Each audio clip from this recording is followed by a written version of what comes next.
مسلمانوں کی فضیلت کا بیان۔ اللہ رب العالمین ارشاد فرما رہا ہے وَاصْبِرْ نَفْسَكَ مَعَ الَّذِينَ يَدْعُونَ رَبَّهُمْ بِالْغَدُوِّ وَالْعَشِيِّ يُرِيدُونَ وَجْهَهُ وَلَا تَعْدُ عَيْنَكَ عَنْهُمْ۔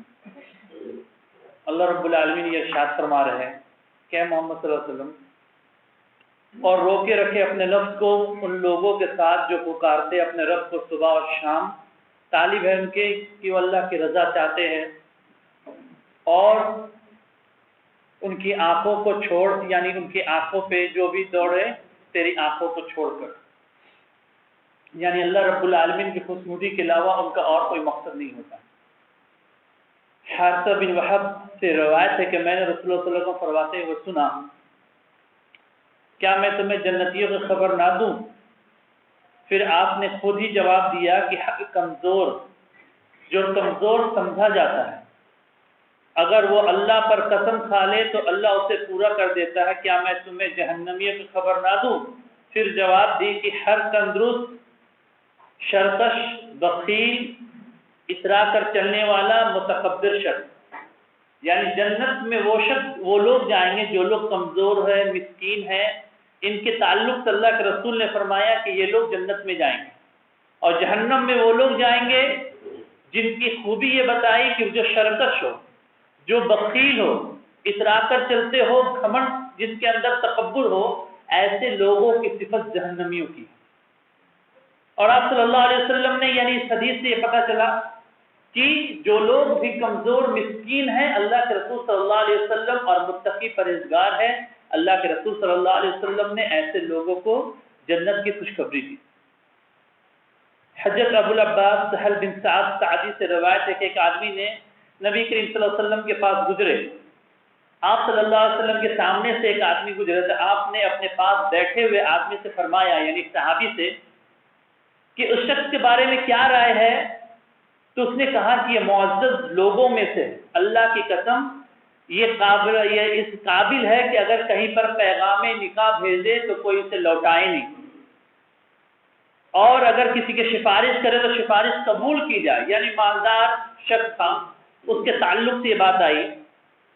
رسول صلی اللہ علیہ وسلم یہ جواب سن کر خاموش رہے۔ پھر ایک آدمی کا گزر ہوا تو آپ نے پوچھا کہ بتلاؤ اس کے بارے میں کیا کہتے ہو؟ تو اس نے کہا کہ ایسا شخص ہے کہ اگر یہ کسی کے تعلق سے اگر کچھ کہہ دے تو کوئی اس کی بات کو نہ سنے، اگر پیغام نکاح بھیجے تو اس کے نکاح کے پیغام کو ٹھکرا دیا جائے، اور یہ بات کہہ کر اس کی بات سنی آپ نے۔ پھر آپ صلی اللہ علیہ وسلم نے فرمایا کہ یہ فقیر، یعنی جسے تم کمزور سمجھ رہے ہو، حقیر سمجھ رہے ہو، دراصل جو پہلا شخص ہے اس سے کہیں زیادہ لوگوں سے، یعنی دنیا بھر جائے اس جیسے لوگوں سے، جو پہلے شخص کو تم نے سمجھا کہ یہ مالدار ہے، کہیں نکاح کا پیغام بھیجے، لوگوں سے اچھے سے ملے تو اس کی بات و سفارش کرے، اس سے قبول کی جائے، ایسے لوگوں سے اگر پوری دنیا بھر جائے، اللہ کے رسول نے فرمایا کہ یہ مسکین جسے تم نے سمجھا اس کے تعلق سے کہ اس سے بہتر ہے وہ مسکین جس کو تم یہ کہہ رہے ہو کہ بہتر۔ تو پتہ یہ چلا کہ اللہ کے نزدیک مال کا امپورٹنس نہیں، کہ جو شخص اگر مال نہیں ہے اس کے پاس لیکن ایمان ہے اس کے پاس، سب سے بہتر انسان۔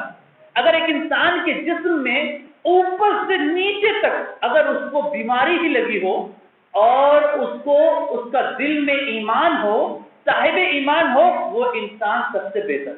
ایک کافر شخص کی اسے ایک پاؤں پہ سوئی بھی نہ چبھی ہو اور وہ سب تندرست ہو لیکن اس کے دل میں ایمان نہیں، ایسے شخص کی کوئی قیمت اللہ نے نہیں۔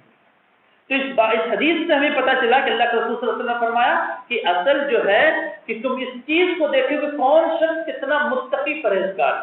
آگے حدیث آ رہی، حضرت ابو سعید خدری فرمایا کہ جنت اور دوزخ جھگڑ پڑے۔ اس کے تعلق سے امام نووی کہتے ہیں کہ اللہ رب العالمین نے جنت اور دوزخ کو بھی اس چیز کا احساس دیا کہ وہ ایک دوسرے سے بات کرے، کہ وہ ایک دوسرے سے کہیں گے اپنے تعلق سے۔ تو اس کے تعلق سے اللہ کے رسول فرمایا کہ جنت اور دوزخ جھگڑ پڑے۔ جہنم نے کہا میرے اندر شرکش متکبر انسان ہوں گے، جنت نے کہا کہ میرے اندر کمزور مسکین لوگ ہوں گے۔ بس اللہ رب العالمین نے ان کے درمیان فیصلہ کیا۔ جنت سے کہا کہ اے جنت تو میری رحمت ہے اور تیرے ذریعے سے میں جسے چاہوں گا رحم کروں گا۔ دوزخ تو جہنم میرا عذاب ہے، میں تیرے ذریعے جسے چاہوں گا عذاب دوں گا۔ ان دونوں کو، اور ان دونوں نے اپنی صفت یہ بتلائی کہ میرے اندر سب سے زیادہ جہنم میں جو لوگ ہوں گے متکبر، گھمنڈ کرنے والا، بخیل، ایسے شخص کی تعداد۔ اور جو شخص اتنا کمزور ہے، مسکین ہے، لیکن صاحب ایمان ہے، اس کی حیثیت اللہ کے رسول نے فرمائی کہ وہ شخص جنتی ہے۔ اور اللہ نے کہا کہ میری رحمت ہے یعنی جنت، اور دوزخ کے بارے میں تو میری عذاب ہے۔ اب اس کے تعلق سے ایک بات آتی ہے کہ قیامت کے دن حضرت ابو ہریرہ کہتے ہیں کہ ایک ایسے شخص کو لایا جائے جو بہت موٹا تازہ ہو، اور اسے نام اعمال میں یعنی کہ ترازو میں اسے تولا جائے۔ وَأَنَّ أَعْمَالَ بَنِي آدَمَ تُوزَنُ، کہ اللہ رب العالمین نے کہا کہ بے شک ہم بندوں کے اعمال کو تولیں گے تو ہماری محبت، ہماری نفرت، ہماری نکلی ہوئی ایک ایک بات بھی تولی جائے گی، اور اس کے تعلق سے ہمارا جسم بھی تولا جائے گا۔ حضرت ابن مسعود کی روایت ہے کہ اللہ کے رسول صلی اللہ علیہ وسلم کے لیے حضرت ابن مسعود ایک مرتبہ درخت پہ چڑھے، کس لیے؟ اللہ کے رسول کے لیے مسواک توڑنے کے لیے۔ ہوا اتنی تیز چلی کہ وہ تھوڑا سا ڈگمگائے، کیونکہ وہ بہت پتلے دبلے تھے، ان کی پنڈلیاں جو تھی وہ بہت پتلی تھی، تو صحابہ ہنس پڑے۔ تو آپ نے فرمایا کیا دقت شاقین کی، کیا تم لوگ پتلی پنڈلیاں کی وجہ سے ہنس پڑے ہو اس پہ؟ یہ جو چڑھے ہوئے اللہ کے رسول نے لوگوں کے منشا کو سمجھ لیا کہ کس لیے وہ ہنسے، یعنی اس کا مذاق اڑا رہے، اتنے پتلے دبلے ہیں۔ اللہ کے رسول نے قسم کھائی، قسم اللہ کی، کل قیامت کے دن ابن مسعود کی یہ دونوں پنڈلیاں اور پہاڑ سے بھی زیادہ بھاری تھی۔ پتا چلا کہ اصل موٹا تازہ ہونا یہ بہت بڑی خوشخبری نہیں ہے، اچھائی نہیں ہے۔ اچھائی کہ جو جتنا تقوی والا ہوگا تو قیامت کے دن اس کا وزن اتنا زیادہ بھاری ہوگا۔ ابن مسعود اتنے پتلے دبلے تھے، لیکن صرف ان کی ٹانگوں کی وزن کو اللہ کے رسول نے فرمایا کہ 2 احد پہاڑ کے برابر ان کے دونوں ٹانگوں کا وزن ہوگا۔ تو پتہ یہ چلا کہ جسم میں کل ہماری جسم بھی تولی جائے گی، جس طرح ہم قربانی کرتے ہیں، ہمارے قربانی کے جانور کے ایک ایک چیز تولی جاتی ہے، تو ہمارا جسم بھی تولا جائے گا۔ جو جتنا متقی پرہیزگار ہوگا اس کا جسم اتنا وزنی ہوگا۔ اب آپ کے اوپر آپ کتنا اللہ سے ڈرنے والے، کتنا خوف کھانے والے۔ جو جتنا زیادہ متقی پرہیزگار ہوگا اتنا وزنی اللہ کے نزدیک اس کا جسم ہے، وہ انسان ہے، اور جو جتنا زیادہ اللہ سے بے خوف ہے اس کا جسم اتنا ہلکا ہے۔ تو ہمیں یہ پتا چلا کہ ہماری باتوں کے ساتھ ساتھ ہمارے جسم بھی تولے جائیں گے۔ ہر کچھ کا وزن کس کے بنا پر؟ تقوی کے بنا پر تولنا چاہیے۔ تب ہمارے اوپر ہے کہ ہم اپنے آپ کو کس طرح بناتے ہیں۔ اس کے بعد اللہ کے حضرت ابو ہریرہ سے ایک روایت ہے کہ ایک سیاہ فہم عورت کا کوئی نوجوان مسجد، یعنی کہ وہ کہتے ہیں کہ راوی کہ مجھے کہ وہ عورت تھی کہ مرد تھی، اصل میں وہ عورت تھی، ایک حبشی عورت تھی جو مسجد نبوی میں اس کا ایک خیمہ لگا ہوا تھا۔ اس کا کام یہ تھا کہ وہ مسجد میں جھاڑو دیتی تھی، اور جھاڑو دیتی تھی وہاں صاف صفائی کرتی تھی۔ بہت بڑا اجر ہے کہ مسجد کو صاف کرنا، اس طرح کا اللہ کے رسول نے اس کی بہت فضیلت بتلائی ہے۔ تو ایک مرتبہ اللہ کے رسول نے اسے گھوم پایا، تو صحابہ سے پوچھا کہ کہاں اسے میں دیکھ نہیں رہی ہوں، کہاں گئی وہ عورت جو صاف صفائی مسجد میں کرتی؟ بولے اللہ کے رسول گزشتہ رات اس کی وفات ہو گئی، تو ہم لوگوں نے اسے غسل وغیرہ دلوا کر اس کو دفنا دیے، یعنی اس کو انتقال کر گئی، اس کو ہم نے مٹی دیا۔ اللہ کے رسول نے فرمایا، اسی وقت اللہ کے رسول نے فرمایا دلونی علی القبر، مجھے دلالت کرو اس کی قبر کی، یعنی تم نے اس کو کیوں نہیں بتلایا کہ وہ مر گئی؟ تو وہ لوگ نے کہا کہ اللہ کا رسول رات کے وقت میں تھا، اور رات کے وقت آپ کا آرام کرنے کا تھا، اور وہ ایک تو سیاہ فام ایک خبتی عورت تھی اور جھاڑو کرتی تھی، غریب تھی، اس کے لیے ہم کیوں آپ کو اٹھاتے؟ اللہ کے رسول نے کہا کہ تم اس کا مقام نہیں جانتے ہو، اس کا کیا مقام؟ اور اللہ کے رسول صلی اللہ علیہ وسلم نے اس کی بات سن کر وہ بولے کہ مجھے بتلاؤ، اور اللہ کے رسول جا کر وہاں پر نماز جنازہ پڑھے، اس کے قبر کے سامنے کھڑے ہو۔ تو بات یہ پتہ چلی کہ اگر کسی کی نماز جنازہ کوئی قریبی انسان کہیں باہر پہ ہے اور اس کا کوئی قریبی اگر فوت کر جائے اور اس کے نماز جنازہ چھوٹ جائے، وہ نہیں پڑھا، تو جا کر اس کے قبر کے پاس پڑھ سکتا ہے، کھڑے ہو، کیونکہ اس میں رکوع اور سجدہ نہیں، شرک کا امکان نہیں ہوگا۔ اس حدیث سے یہ پتہ چلی کہ اللہ کے رسول نے اس کے قبر کے سامنے کھڑے ہو کر اس کی نماز جنازہ پڑھی، آپ صلی اللہ علیہ وسلم۔ تو پتہ یہ چلا کہ ہم بھی کسی کے نماز جنازہ اگر چھوٹ جائے تو ہم جا کر اس کے قبر کے سامنے کھڑے ہو کر پڑھ سکتے ہیں. اور اللہ کے رسول صلی اللہ علیہ وسلم جب پڑھ لیے صحابہ بھی وہاں پر موجود تھے تو آپ نے فرمایا کہ کیا ہی اندھیری قبر کے میں کیا ہی اندھیرا ہے، تعریف ہے میرے نماز پڑھنے کی وجہ سے اللہ رب العالمین نے اس کے قبر کو روشن کر دیا. تو دیکھیے کہ ایک سیاہ فہم عورت کمزور مسکین تھی، یعنی مسجد میں کام کرتی تھی، لیکن اللہ کے رسول کے نزدیک اس کا مقام و مرتبہ کتنا تھا کہ اللہ کے رسول صلی اللہ علیہ وسلم نے فرمایا کہ مجھے بتلاؤ، اور جا کر آپ صلی اللہ علیہ وسلم نے اس کی نماز جنازہ پڑھی. یہ بات پتہ چلتی ہے کہ انسان کی حیثیت پیسے سے نہیں ہوتی، اصل انسان کی حیثیت یہ ہے کہ کون کتنا متقی پرہیزگار ہے. ابن منقدر یہ کہتے ہیں کہ ایک مرتبہ مدینہ میں بارش نہیں ہو رہی، بارش نہیں ہوتے، جتنے بھی مدینہ کے اشراف نیک لوگ تھے وہ تمام لوگ نکلے اور بارش کے لیے دعا کی، لیکن بارش نہیں ہوئی. ایک موچی جو جوتا سینے والا وہ دیکھے کہ لوگ نماز پڑھ لیے، پوچھے کہ کیا بات ہے بارش نہیں ہو رہی؟ بولے کہ نہیں.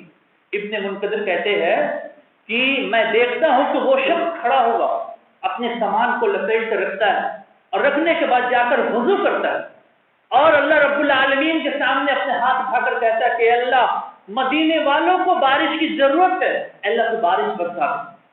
وہ ابن منقدر کہتے ہیں کبھی ان کے ہاتھ نیچے نہیں آئے کہ بارش شروع ہو گئی. کون سا وہ شخص؟ چپل سینے والا. بڑے بڑے اشراف آ کر کھڑے ہو کر دعا مانگ کر چلے گئے، بارش نہیں ہوئی. بارش کس کے کہنے پہ؟ ایک موچی. تو ہم یہ نہیں دیکھیں کون کس پیشے کا، کون کیا کام کرتا ہے. جو جتنا متقی پرہیزگار ہوگا اللہ کے نزدیک اس کا مقام و مرتبہ اتنا زیادہ ہوگا. ان اکرمکم عند اللہ اتقاکم، تم میں سب سے معزز سب سے تقوی والا شخص وہ ہے جو سب سے زیادہ یعنی کہ اللہ کے نزدیک عزت والا وہ ہے جو سب سے زیادہ تقوی والا ہے. تو ہمیں یہ دیکھنا کہ ہمارے اندر تقوی کتنا ہے. جب تک تقوی نہیں ہوگا ہم کچھ نہیں کر سکتے. ہماری پہچان اللہ کے نزدیک نہیں. لاکھ بڑے اچھے خاندان میں تو ابو لہب بھی تھا، ابو جہل بھی تھا، کہاں ٹھکانا ہے؟ جہنم میں. اللہ کے رسول کے خاندان سے تھے نا. تو خاندان معنی نہیں رکھتا، معنی رکھتا ایمان تقوی، یہ معنی رکھتا. حضرت ابو ہریرہ سے روایت میں فرمایا بہت سارے پرگندہ غبار آلود اشخاص جنہیں دروازوں سے ہی دھکیل دیا جاتا ہے، اگر وہ اللہ پر قسم کھا لے تو ان کی قسم پوری فرما دی جاتی ہے. تو اس حدیث سے کیا پتہ چلا کہ کیا ہم گندے سندے رہے تو اللہ کو زیادہ پسند ہے؟ کس میں کہا جا رہا ہے کہ جس کے بال یعنی گرد آلود ہو، کپڑا پھٹا چھوٹا، تو اللہ کے نزدیک اللہ کے رسول نے فرمایا کہ جسے لوگ دروازے سے دھکا دے دیتے ہیں، اگر وہ اللہ پہ قسم کھا لے کسی چیز کے لیے اللہ اس کی قسم کو پوری کر دے. ان اللہ یحب التوابین و یحب المتطہرین، اللہ توبہ کرنے والا پاک صاف رہنے والوں کو پسند کرتا ہے. یعنی غریبی اور مفلسی کی حالت میں اس کے کپڑے تو وہ پہنے ہوئے ہیں لیکن کپڑے کتنی جگہ سے پھٹے ہوئے ہیں، ایسے نہیں ہے کہ اپنے بال کو بنوا لے. یعنی مطلب یہ ہے کہ اتنا غریب ہے کہ وہ اپنے جسم کی ضروریات کو ہی پورا نہیں کر سکتا. ایسا انسان یہ مت سمجھے کہ اللہ کو گندا گندا رہنا پسند ہے، یعنی صاف ستھرے کو اللہ تعالیٰ پسند. لیکن یہاں پر بتلایا جا رہا ہے کہ ایسا شخص اللہ پہ قسم کھا لے اللہ اس کے قسم کو پورا کر دیتا ہے. تب کسی کو سوچ سمجھ کر یہ کہے کہ تم کچھ کام تو کسی کو دھکا دے یا کچھ کہے، ہم اسے سوچ سمجھ کر نہ جانے وہ ہم کب کس کو بددعا کر دیں. تم اس چیز سے بچے. حضرت اسامہ سے روایت ہے کہ نبی نے فرمایا میں جنت کے دروازے پہ کھڑا ہوا تو میں نے دیکھا اس میں داخل ہونے والے اکثر مسکین لوگ ہیں اور دولت مند رکے ہوئے ہیں، البتہ دوزخ والوں کو دوزخ میں لے جانے کا حکم دیا گیا. تو میں جہنم کے دروازے پر کھڑا ہوا دیکھا داخل ہونے والی اکثر عورتیں ہیں جہنم میں جانے والی. تو یہ چیز یہ بات پتہ چلی کہ جنت میں اللہ کے رسول نے کمزور اور مسکین کے دوسری روایت میں ہے کہ امیروں سے 500 سال پہلے غریب جنت میں داخل ہوں گے. یعنی 500 سال تک جب امیر یعنی غریب جنت میں عیش کر رہے ہوں گے، عیش کر لیے ہوں گے، تو امیر آ رہے ہوں گے اپنے پیسوں کا حساب لے کر. عبد الرحمن بن عوف کتنے پیسے والے، کتنا؟ صحابہ کہتے ہیں کہ ایک مدت کے بعد ہمیں جنت میں ان سے ملاقات ہوگی. صحابہ کہتے ہیں ہم پوچھیں گے عبد الرحمن بن عوف سے کہ ارے اتنے دن ابھی کہاں، اتنے دن کتنے سالوں کے بعد آپ آئے، کب قیامت ہوئی ابھی آپ آ رہے؟ تو کہیں گے اپنے مالوں کا میں حساب دے رہا ہوں، جو ابھی ختم ہوئی تو میں آ رہا ہوں. تو سوچ لیجیے جتنا مال آپ کما رہے ہیں ایک ایک پیسے کا اللہ حساب لے گا، صرف کمانے کا نہیں، خرچ بھی کہاں کیا وہ بھی حساب لے گا، اور جو چھوڑ کے جائیں گے آپ اپنے ورثہ کے پاس اس کا بھی اللہ تعالیٰ آپ سے پوچھیں گے کہ اسے چھوڑ کے آئے وہ جس راہ میں خرچ کیے، اس لیے لوگوں کو نیک کی راہ پہ چلانا وہ زیادہ بہتر ہے۔ تو ہمیں اس چیزوں کو سمجھنا چاہیے۔ ایک بہت لمبی حدیث ہے جو 3 بچے جو گود میں بات کیے، جو حضرت عیسیٰ علیہ السلام، حضرت زریع کا، اور ایک آپ جو قارون کو دیکھ کر کہا کہ مجھے بہت لمبی حدیث ہے، اس کی تفصیل انشاءاللہ اگلے دفعہ کریں گے۔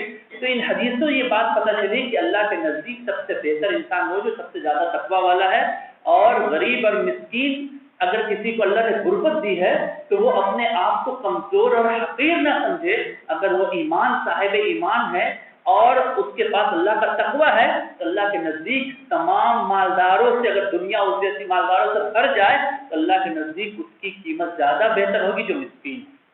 تو اگر اللہ نے ہمیں ایمان کی دولت سے نوازا، مال نہیں دیا، تو ہم یہ جان لیں کہ اس سے پہلے ہم جنت میں داخل ہیں۔ تو اللہ نے کسی کو دنیا میں محروم کیا ہے تو یہ جان لے کہ آخرت اس کے لیے، اور اللہ رب العالمین جسے چاہے دے دے، کسی کو دنیا میں دے دے مالدار لیکن متقی پرہیزگار بھی بنا دے، تو ایسے انسان بھی بہت اچھے۔ تو ہمیں چاہیے کہ اپنی حیثیت کو دیکھ کر ایمان ہمارے پاس ہے، یہ سب سے بڑی دولت ہے، اللہ کا شکر ادا کرنا چاہیے، یہ ہمارے لیے سب سے بہتر ہے۔ اللہ رب العالمین سے دعا ہے کہ اللہ رب العالمین ہم تمام لوگوں کو صراط مستقیم پہ چلنے کی توفیق عطا فرمائے، اور ہمارے گناہوں کو بخشے، ہر طرح کا تکبر گھمنڈ کو اللہ ہمارے دلوں سے ختم کر دے۔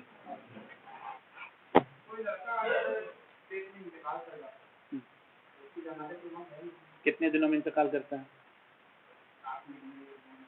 تو اس کی نماز جنازہ بھی ہوگی، کفن بھی ہوگی، کیونکہ 4 مہینے میں روح پھونک دی جاتی ہے۔ جب روح پھونک دی گئی، اب اگر بچہ مرا ہوا پیدا ہوا ہے تو اس کی نماز جنازہ بھی پڑھی جائے گی، اور کفن بھی دیا جائے گا، غسل بھی دی جائے گی، اس کا حکم اس کے تعلق سے۔ ہاں یہ